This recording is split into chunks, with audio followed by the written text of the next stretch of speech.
Uh, Good morning, good morning. Mag-update lang tayo sa pagkuha ko ng license kahapon. Ito yung part 1 ng um, videos kahapon na pumunta ko ng LTO para i-convert yung Saudi driver license ko into a Philippine driver license. So kahapon pinakita ko yung Saudi license ko. Nag-advise yung taga LTO na kailangan daw i-translate muna yung Saudi license ko doon sa Manila, sa Philippine Embassy or sa Saudi Embassy. May mga authorized translator kasi doon. So pupunta ako ng Manila, na pag-isipan ko na napakalaki po ng gasto. Papunta doon, mag-aeroplano tayo. Shall we see 2,500 to 3,000. Peak season kasi ngayon. And pabalik, the same rate. Plus taxi, pagkain, hotel.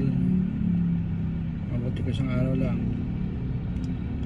So siguro gagastos tayo ng around 10 to 12,000 yata. Kailangan nating budget.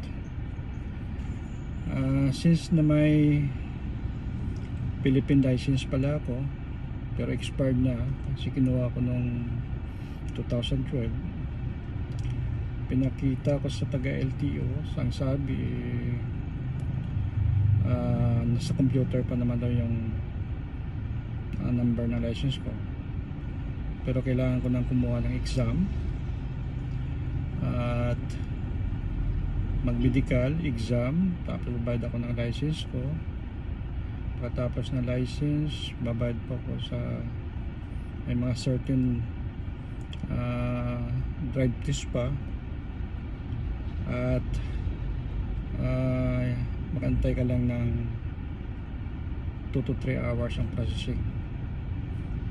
Kasi from window 3 cashier, tapos pupunta ka ng window 1, 2 and 4. Nandoon po yung data encoding, yun na yung signatures and pictures, fingerprint. Pagkatapos doon pupunta ka ng examination room, at pag pumasa ka, pupunta ka ng driving area. Katapos nun, pumasa ka ulit, pupunta ka ng window 3 or cashier, babayad ka ng license mo. Ngayon sa akin kasi 585 yung license ko, plus yung certain amount ng penalty na 11 years. Ang binayaran ko lahat ay 910 piso. So as of today, December 7, nakuha ko po yung Philippine license ko, or na-renew ko siya.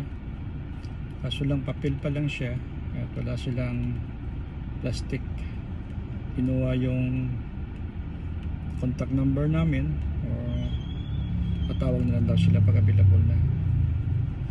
So yan lang po kadali kung paano kumuha ng license dito sa Pilipinas. Sa akin kasi may dalang option na nangyari. Salamat po sa mga nanonood ng videos na to. Sana makatulong po to sa inyo, o may guide po kayo, o may reference kayo kung sakaling ganyan din po yung status ng license nyo. Salamat po.